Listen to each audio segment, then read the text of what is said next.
몇 주 전부터 야고보서 2장 말씀, 교회 안에서 사람을 차별해서 대하는 문제를 살펴보고 있습니다. 오늘날 우리 교회뿐만 아니라 2000년 전에 초대 교회에서도 사람을 차별하여 대하는 일이 교회 안에 있었습니다. 교회에 온 방문자 중에서 부유한 사람은 아주 높이고 가난한 사람은 함부로 대하는 일이 있었습니다.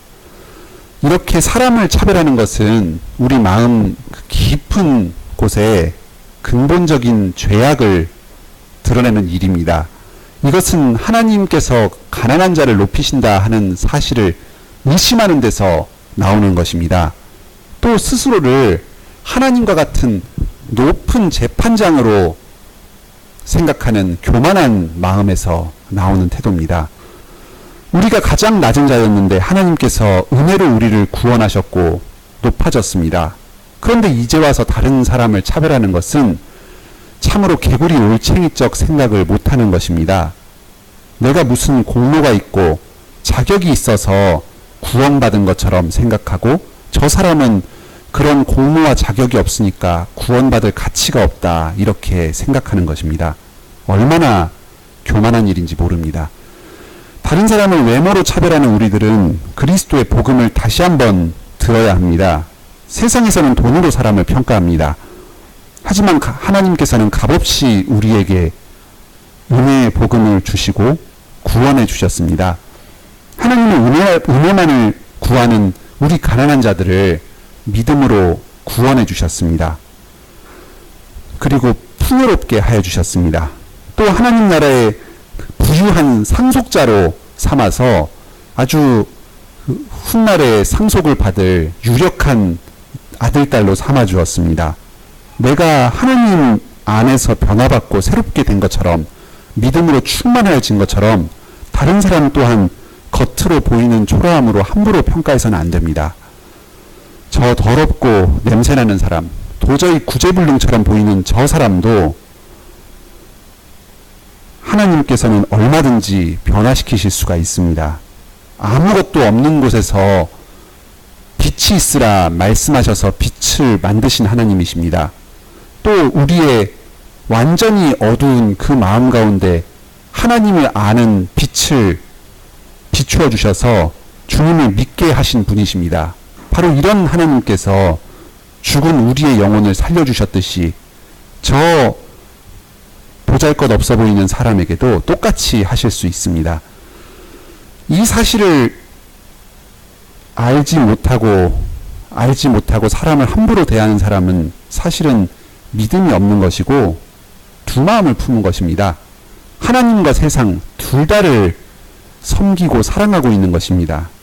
우리 안에 부나 또 학벌이나 명예나 좋은 직장이나 이런 것들을 사랑하고 섬기는 그 아주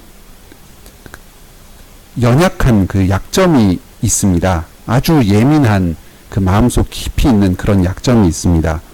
두 주인을 섬기는 이런 마음이 결국 다른 사람을 외모로 차별해서 보고 대하는 것으로 드러납니다. 이런 사람은 사실 굉장히 기회주의적인 신앙 태도를 갖게 됩니다. 본인에게 유리할 때는 신앙생활을 잘 하다가도 결정적인 어떤 상황이 되면 결국 세상을 따라가게 되어 있습니다. 예수 그리스도도 모욕하고 제자들도 핍박하고 교회도 팔아넘기는 그런 행동을 얼마든지 해낼 수가 있습니다. 교회와 예수님이 어떻게 되든 나의 부와 나의 안정만을 찾아서 떠날 수가 있는 것입니다. 교회 안에 차별하는 태도는 사실 아주 사소한 부분에서 나타납니다. 교회 운영에서 그 직분자를 높이는 식으로 전체적으로 돌아간다든지 아니면 돈 많고 능력 있는 실력자 중심으로 분위기가 흘러간다든지 이런 거는 상당히 미묘하게 이루어지는 일입니다. 교회 분위기가 그렇다 하는 것은 누구나 느낄 수 있지만 사실 콕 집어서 말해봐라 이러면 마땅히 뭐가 그런가 하고 할 말이 잘 생각 안 나는 그런 부분이 있습니다. 오늘 야고보서에서는 이런 작은 분위기가 사실은 교회 안에 세상이 들어온 증거라고 가르쳐 줍니다. 그것은 배교로까지 이어질 수 있는 아주 무서운 일이라고 엄중하게 경고하고 있습니다. 혹시 나에게 이런 태도가 있었다면 이것은 워낙 미묘한 일이기 때문에 스스로 그런 잘못을 범했는지를 자기도 잘 모를 수가 있습니다. 모르는 채로 그런 차별하는 분위기를 교회에서 조성하는데 일조했을 수가 있습니다. 우리는 남의 눈에 티끌은 잘 보면서 자기 눈에 있는 둘보는 보지 못하는 참으로 눈뜬 소경과 같은 자 아닙니까? 성령님께서 은혜를 주셔서 우리를 깨우쳐 주셔야 합니다. 우리 각자의 마음과 또 우리 교회의 현실을 돌아볼 수 있는 그런 지혜를 주시기를 함께 구합시다. 오늘 말씀을 살펴보겠습니다. 첫 번째 말씀은 8절로 9절입니다. 사람을 차별하는 것은 하나님과 그리스도께 반역하는 것이다 하는 말씀입니다. 8절은 만일 하고 시작합니다. 너희가 만일 하는데 만일 하고 시작합니다. 한글 성경에는 번역되지 않았는데 여기 참으로 만일 하는 말이 하나 더 붙어 있습니다. 참으로 하는 게 번역이 안 됐습니다. 참으로 이웃을 사랑해야 합니다. 앞에서 너희들이 부자와 가난한 자를 차별해서 대했는데 그것은 참으로 이웃을 사랑한 것이 아니다 하는 게 암시되어 있습니다. 내 이웃 사랑하기를 내 몸과 같이 하라 하는 이 말씀은 본래 레위기 19장 18절에 나오는 말씀입니다. 이 레위기 말씀에서는 본래 같은 이스라엘 동족들 사이에서 원수를 갚지 말고 서로 사랑하라 했습니다. 여기서 내 이웃은 같은 이스라엘 동족이었습니다. 오늘날로 말하면 한 교회의 성도들을 말하는 것입니다. 성도들끼리 서로 내 이웃을 내 몸과 같이 사랑하라. 이런 말씀을 레위기에서 가르쳐 주었습니다. 이것을 예수님께서는 더 새롭게 가르쳐 주십니다. 선한 사마리아인의 비유에서 이웃은 제사장도 아니고 레위인도 아니었습니다. 강도를 당한 사람에게 자비를 베푼 그 사마리아인이 그 다친 사람의 이웃이었습니다. 너의 도움을 필요로 하는 바로 그 사람이 바로 너의 이웃이다. 이렇게 예수님께서 가르쳐 주셨습니다. 같은 교인에 한정된 것이 아니라 우리 주변에 있는 모든 약한 사람, 그 사람이 설령 불신자라고 할지라도 그 사람을 너의 몸과 같이 사랑하라 이렇게 가르쳐 주신 겁니다. 구약의 율법을 당연히 그 안에 포함하면서 같은 신자끼리의 사랑을 포함하면서도 훨씬 더 넓은 의미로 그 율법을 확장시켜서 가르쳐 주셨습니다. 이 법은 성경에 기록된 것이고 또한 왕의 법입니다. 여기 최고의 법이라는 말은 직역하면 왕의 법이다 이런 뜻입니다. 왕이신 하나님께서 구약 성경에서 말씀하셨고 또 왕이신 그리스도께서 다시금 그 의미를 더욱 풍부하게 하신 그 법입니다. 왕의 권위, 성부 하나님과 성자 그리스도의 권위가 그 법 안에 담겨 있습니다. 왕께 충성하는 사람은 누구나 이 법에 순종해야 합니다. 하나님과 그리스도에 대한 존경심을 이 법에 대한 순종을 통해서 드러내야 합니다. 내 이웃을 내 몸과 같이 사랑하라 하는 이 법을 다 지켜서 완전하게 이루는 사람은 참 잘하는 일입니다. 하지만 지금 이 편지를 받는 교회 성도들은 안타깝게도 사람을 차별하여 대하면서 죄를 짓고 있습니다. 야고보서는 여기서 분명히 말합니다. 사람을 외모, 생김새뿐만 아니라 이제 겉으로 드러난 그 외적인 조건을 가지고 차별해서 대하는 것은 하나님 앞에 죄입니다. 하나님은 사람을 외모로 취하지 않으십니다. 그리스도께서도 사람을 외모로 취하지 않으십니다. 그런데 그분의 백성들은 지금 사람을 차별하고 있습니다. 이것은 왕의 법을 어기는 겁니다. 내 이웃을 내 몸과 같이 사랑하라 하신 그 하나님과 그리스도를 업신여기고 있는 것입니다. 지금 이 말씀에서는 앞에 2장 앞부분에서 나왔던 그 교회 안에서 차별하는 문제를 넘어서고 있습니다. 우리의 삶 전체에서 사람을 차별해서 대하는 것으로 발전시키고 있습니다.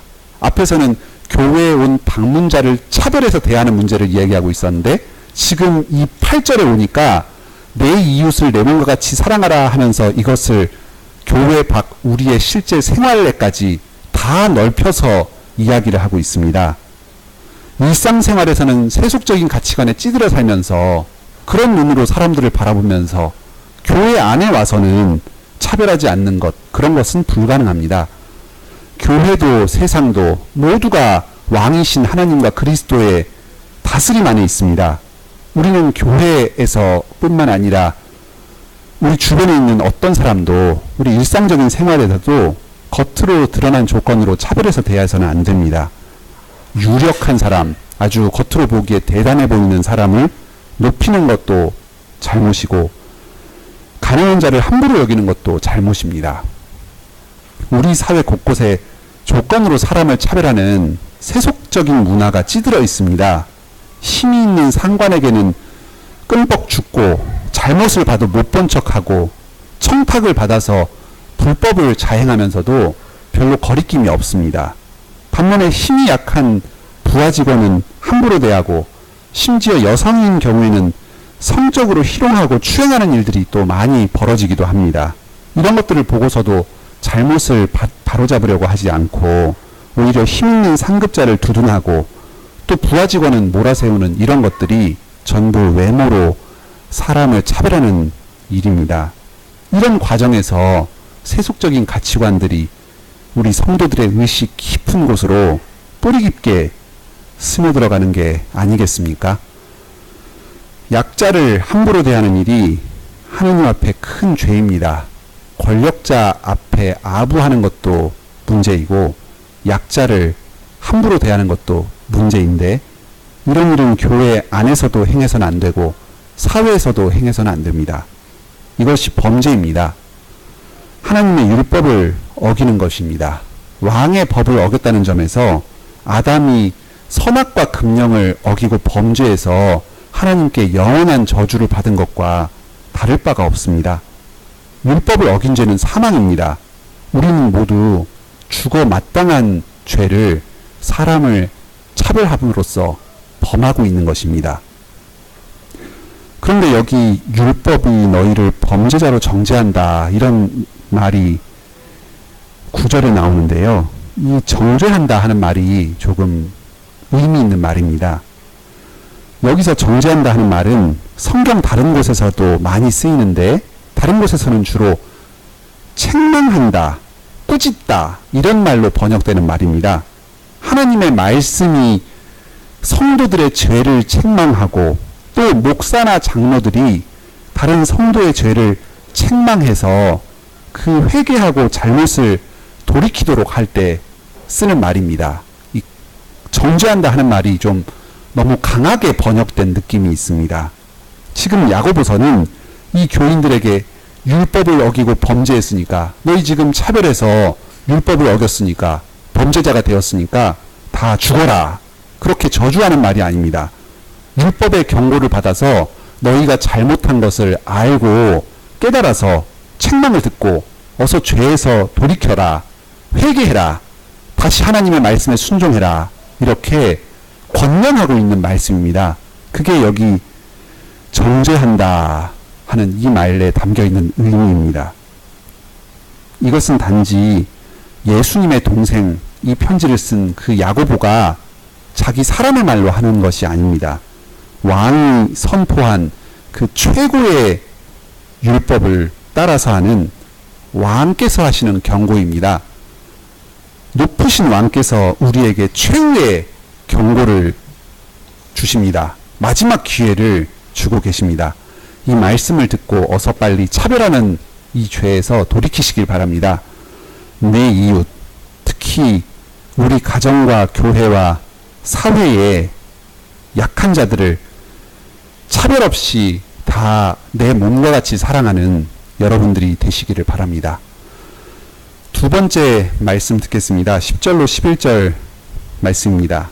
사람을 차별하는 것은 모든 율법을 범하는 일이다 하는 말씀입니다. 앞에서 사람을 차별하는 것이 내 이웃을 내 몸과 같이 사랑하라 하는 그 말씀을 어긴 것이라고 들었습니다. 그런데 모든 율법은 하나로 연결되어 있습니다. 사람을 외모로 차별하는 사람은 결국 모든 율법을 어기게 되어 있습니다. 이것은 율법을 주신 분과 관계가 됩니다. 살인하지 말라 하는 율법을 주신 분께서 간음하지 말라 하는 율법도 주십니다. 모든 율법에는 하나님의 마음, 하나님의 뜻이 담겨 있습니다. 율법은 왕의 법입니다. 율법을 어긴다는 것은 그 율법의 주인이신 하나님을 거스르는 것이 됩니다. 그러니까 아주 작은 율법 한 가지라도 어기는 사람은 하나님을 배반하는 것이 되니까 그분께서 세우신 모든 율법을 다 어기는 것이 됩니다. 한 가지 율법을 마음대로 자기 생각대로 멋대로 어긴 사람은 나중에 기회가 되면 얼마든지 다른 율법들도 어길 수가 있습니다. 아직 그 기회가 오지 않아서 용케 지키고 있는 것이지 어떤 환경만 주어진다면 얼마든지 율법을 어기는 대로 나갈 수 있는 것입니다. 한 번 하나님에 대한 그 경외하는 마음과 또 그 하나님에 대한 권위 이런 생각이 사라져버리면 그 다음에는 막 진도가 나가버리는 겁니다. 나쁜 일도 처음에 한 번이 어렵지 그 다음에는 얼마든지 더 심한 일도 저지를 수가 있는 것 아닙니까? 야고보서에서 바로 그런 점을 지적하고 있습니다.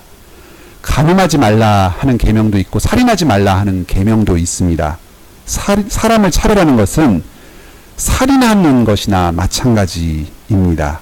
다른 사람을 낙심시키고 생명력을 약하게 만드는 일도 살인하는 것이나 마찬가지다 하고 예수님께서 그 산상복음에서 가르쳐 주셨습니다.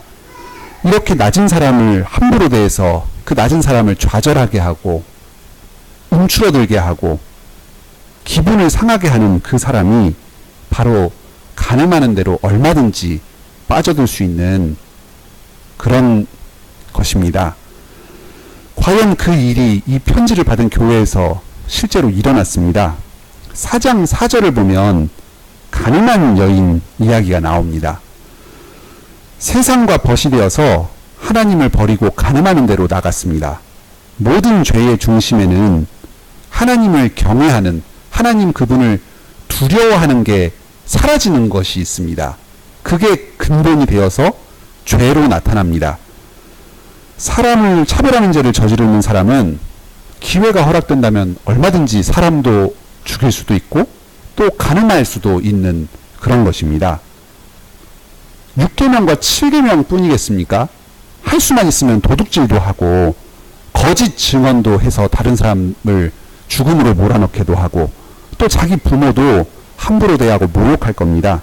심지어는 안식일도 무시하고 우상숭배를 하고 끝내는 하나님을 버리고 세상을 섬기는 데까지로 떨어져 버릴 수가 있습니다. 작은 죄를 한 가지 짓는 것이 이토록 큰일입니다. 야고보서에서는 외모로 사람을 차별하고 가난한 자를 업신여기는 이 일, 또 말을 함부로 하는 일, 쉽게 화를 내는 일, 재물을 탐하는 일, 이런 것들을 다 중요하게 봅니다. 이 정도는 괜찮겠지 하는 그 작은 일에서 세상이 우리 안에 들어와 버리고 배교와 타락이 시작됩니다. 작은 죄를 한 가지 깨닫게 되었을 때 어서 거기서 떠나기를 힘쓰시기 바랍니다. 혹시 자기 자신이나 다른 사람을 외모, 어떤 조건으로 평가하고 차별하는 마음이 있었다면 그것부터 어서 버리는 데서 시작하시길 바랍니다. 다음 세 번째 말씀 듣겠습니다. 12절로 13절 말씀입니다. 사람을 차별하지 않고 자비를 행하면 하나님께 자비를 얻을 것이다 하는 말씀입니다. 12절에서 지금까지 배웠던 그 내용을 정리합니다. 말도 행동으로도 율법을 어겨서는 안 됩니다. 하나님을 경외하는 마음으로 모든 율법을 지키겠다 이런 생각을 하면서 말도 하고 행동도 해야 합니다. 이것은 앞쪽에서 보았던 1장 19절부터 그 2장 11절까지의 그 내용을 전부 포괄하는 말입니다. 먼저 1장 19절부터 27절까지는 화내지 말고 혀를 제갈 물려라 하는 내용이었습니다. 말로 다른 사람들의 생명력을 깎아먹는 그런 일을 화를 내거나 또 독설을 퍼부어서 하지 말라고 했습니다. 말하는 것이 여기와 관계됩니다. 또 행하는 것은 2장부터 살펴보고 있는 그 차별하는 일을 주로 말합니다. 말로 화도 내지도 말고 또 행동으로 차별하지도 말아야 한다. 그런 말씀입니다. 말할 때도 행동할 때도 율법대로 판단받을 자처럼 해야 합니다. 심판자이신 하나님을 경외하면서 내 이웃을 내 몸과 같이 사랑하라. 이런 율법을 지키기 위해서 힘써서 말도 하고 행동도 해야 합니다. 이웃에게 자비를 베풀기 위해서 힘써야 합니다. 긍휼이라는 말이 자비라는 말로도 번역될 수 있고 똑같은 말입니다. 특히 약자를 차별하지 말고 자비롭게 대하는 게 중요합니다. 단지 같은 교회 성도나 방문자에게만 그럴 뿐만 아니라 내 주변에 도움을 필요로 하는 그 모든 사람들에게 그렇게 대해야 합니다. 주님께서 나를 통해서 자비를 베풀길 원하시는 바로 그 사람이 내 옆에서 도움을 필요로 하는 그 사람일 수가 있습니다. 보통 우리는 모든 율법을 하나님 사랑과 이웃 사랑 이렇게 두 가지로 요약합니다. 예수님께서 그렇게 가르쳐 주셨죠. 그러면 만약에 둘도 많다. 하나만 골라잡자. 이러면 무엇이겠습니까? 야고보 선생은 사도 야고보가 아닙니다. 야고보 선생은 이웃사랑이다. 이렇게 가르쳐 줍니다. 모든 계명을 하나로 요약하면 이웃사랑입니다. 하나님 사랑은 결국 이웃사랑으로 표현됩니다. 하나님을 참으로 사랑하는 사람은 이웃도 사랑하게 됩니다. 물론 반대도 맞습니다. 진정으로 이웃을 사랑하려면 하나님을 사랑해야지만 그것이 가능합니다. 하지만 하나님을 사랑하는 그 우리의 마음이 실제로 드러나는 것은 결국은 이웃 사랑입니다. 그래서 야고보 선생은 왕의 율법, 최고의 율법을 이웃 사랑이다. 이렇게 요약해 줍니다. 이웃을 사랑하지 않고 그 이웃에게 자비를 행하지 않는 사람은 하나님도 사랑하지 않습니다. 그러니까 하나님께서는 그 사람에게 자비 없는 심판을 행하실 것입니다.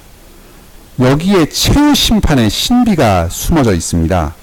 12절에 나오는 것처럼 율법을 지키지 않으면 내가 심판받을지도 모른다. 이런 경외하는 마음을 가지고 자비를 행하기를 힘쓰는 자에게 하나님께서는 그 사람의 그 걱정을 완전히 씻은 듯이 불식시켜 주시고 심판을 행하지 않고 자비를 베풀어 주십니다.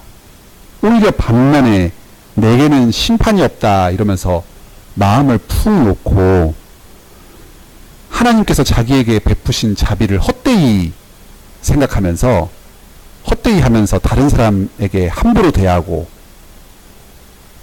아주 거침없이 차별하는 그 사람은 자기의 생각과 반대로 하나님의 자비 없는 심판을 당하게 될 것입니다. 어떻습니까? 이런 말씀을 들으면 좀 무서운 생각이 드십니까?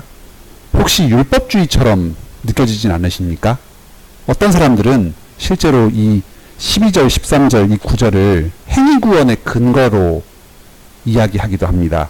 심지어는 야고보서를 복음의 그 은혜의 복음이 아니라 행위에 근거한 구원을 가르치고 있다 해서 신약 성경으로 인정할 수 없다고 하는 사람도 있습니다.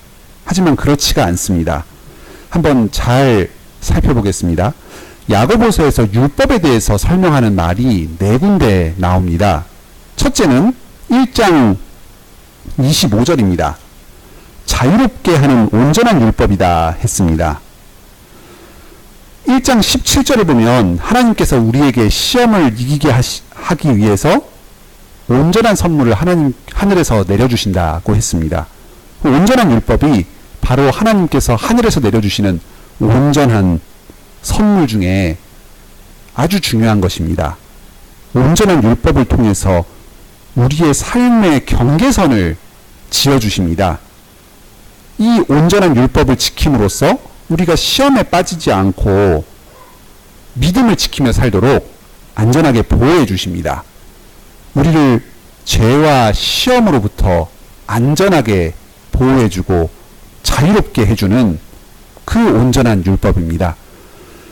두 번째로 율법에 대해 설명한 것이 오늘 방금 전에 살펴보았던 2장 8절입니다. 최고의 율법, 곧 왕의 율법입니다. 그 법을 내리신 왕의 마음이 율법에 녹아들어 있는 것입니다. 율법을 지킴으로써 우리는 하나님을 닮아갑니다. 그분의 마음을 점점점 닮아갑니다. 하나님과 깊은 교제로 들어가게 되고 하나님의 아들, 딸이 되어서 결국은 그분께서 우리에게 물려주시는 그 재산을 상속하게 됩니다. 하나님의 상속자가 됩니다. 세 번째는 2장 9절입니다. 이것도 오늘 살펴본 본문입니다. 율법은 죄인을 책망합니다. 정죄는 조금 센 번역이고 다른 부분에서는 거의 책망한다 이렇게 나온다고 했습니다. 책망을 해서 우리가 그 죄에서 돌이키도록 만들어주는 것입니다. 울타리 중에서 뾰족뾰족하게 가시가 달려있는 그런 울타리가 있습니다. 철조망 같은 울타리가 있죠. 거기에 가까이 다가가면 울타리에 찔려서 깜짝 놀라가지고 뒤로 물러서게 됩니다. 율법이 마치 그런 기능을 하는 것입니다. 하나님께서 율법으로 우리 삶의 경계선을 쳐주셨는데 그 율법 가까이로 가면은 율법이 우리를 콕 찔러서 따끔하게 해서 깜짝 놀라서 정신 차리고 다시 제자리로 돌아오는 것입니다. 마지막 네 번째 그 율법의 기능이 바로 우리가 보고 있는 자유의 율법입니다. 율법이 우리로 죄를 짓지 않도록 자유롭게 해줍니다. 율법이 우리를 죄로부터의 자유, 심판으로부터의 자유로 인도해 줍니다. 여기 12절을 잘 보십시오. 율법대로 심판을 받는다 합니까? 2장 12절에 심판 받을 자처럼 말하고 행동해라 합니다. 심판을 받는다는 게 아닙니다. 심판을 받는 것처럼 생각하고 그런 마음으로 말도 하고 행동을 해라 합니다. 율법대로 심판을 받는 일은 없습니다. 그렇게는 안 되는 겁니다. 그렇지는 않지만 율법대로 심판을 받는 건 아니지만 마치 율법을 안 지키면 정말 큰일이 나는 것처럼 정말 심판을 받을지도 모른다 하는 그 경외하는 마음을 가지고 그렇게 율법을 지키기 위해서 힘쓰라 하는 겁니다. 은혜가 넘치지만 하지만 그 가운데에서 자발적으로 하나님을 경외하면서 그분의 말씀에 순종하는 삶을 사는 걸 말합니다. 이게 바로 야고보서에서 말하고 있는 율법의 여러 기능들입니다. 율법주의가 아닙니다. 율법은 그리스도 안에 있는 우리 신자에게 참 좋은 것이고 하나님께서 하늘에서 내려주시는 선물입니다. 이 선물을 거부하고 이것으로 경계를 받지 않는 자에게는 자비 없는 심판이 기다리고 있을 것입니다. 여러분, 이 말씀을 들으시고 앞으로 이웃에게 자비를 베푸는 일에 더욱 힘쓰시기 바랍니다. 다른 사람에게 무슨 자비를 베풀 만한 점이 있어서 그 사람을 자비하게 대하는 것이 아닙니다. 하나님께 감사하는 마음으로 그 율법을 주신 하나님을 경외하니까 그 우리 주변에 있는 이웃에게 자비를 베푸는 것입니다. 우리가 정말 마음에 안 들어도 하나님 보고서 자비를 베푸는 것입니다. 그러면 하나님께서 여러분에게도 자비를 베푸실 겁니다. 여러분이 베푼 그 자비, 그 여러분의 하나님을 경외하는 마음을 귀하게 보시고 여러분이 행한 그 허다한 죄를 다 덮고 심판을 이기실 것입니다. 예수 그리스도께서 하나님의 판단을 넘어서는, 그 심판을 넘어서는 큰 자비를 우리에게 베풀어 주셨습니다. 여러분 또한 다른 사람들을 함부로 판단하고 정죄하고 차별하는데 머물러 있지 마시길 바랍니다. 인간적인 심판, 인간적인 판단을 넘어서는 그 자비, 도저히 사랑할 수 없는 자를 사랑하는 그런 자비를 행하시길 바랍니다. 이것을 통해서 여러분이 하나님께 은혜 받았다 하는 증거를 분명히 드러내시길 바랍니다. 말씀을 마치겠습니다. 긍휼은 심판을 이기고 자라나느니라 하는 이 말씀은 예수님께서 직접 가르쳐 주신 말씀이기도 합니다. 여기 마태복음 5장 7절을 한번 다 같이 읽어볼까요? 신약성경 5쪽입니다. 거의 앞부분입니다. 마태복음 5장 7절입니다.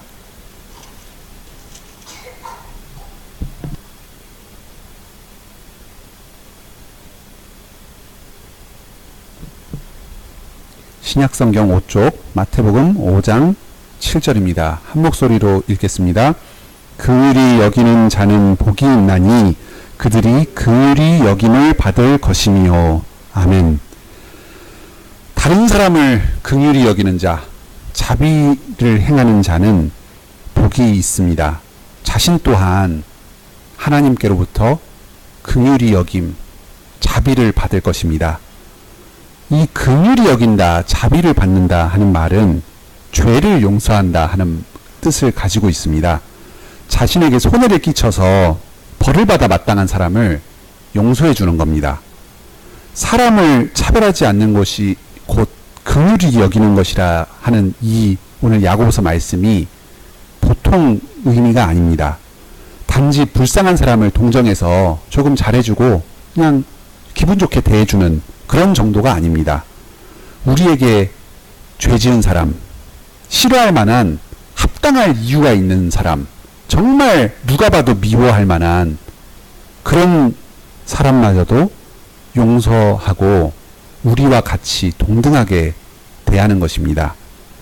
바로 우리가 하나님께 원수된 자들이었습니다. 우리가 하나님에게 업신여김을 받아 마땅하고 벌받아 마땅한 그런 죄인이었습니다. 하지만 하나님께서 그런 우리를 차별하지 않으셨습니다. 심판하지 않으셨습니다. 값없이 공평하게 복음을 전해주셨고 또 믿음을 갖게 해주셨습니다. 다시 한번 우리에게 기회를 주셔서 구원의 은혜를 베풀어 주셨습니다. 사실 우리가 지금도 날마다 죄짓고 또 죄 용서받기를 반복하면서 하느님의 은혜를 매일 그 긍휼히 여기심을 누리고 있지 않습니까? 부디 여러분께서도 이 죄 용서받은 자로서 자신의 은혜의 증거를 풍성하게 드러내시길 바랍니다. 도무지 용서받을 수 없을 것 같은 사람, 우리 가장 가까이 있는 그 원수 같은 사람도 주님의 눈으로 바라보시고 다시 용서하시고 긍휼을 베풀어 주시길 바랍니다. 하나님께서 그런 우리를 기뻐하시며 우리에게 죄 용서의 은혜를 한량없이 내려주실 것입니다. 함께 감사의 찬송 부르겠습니다.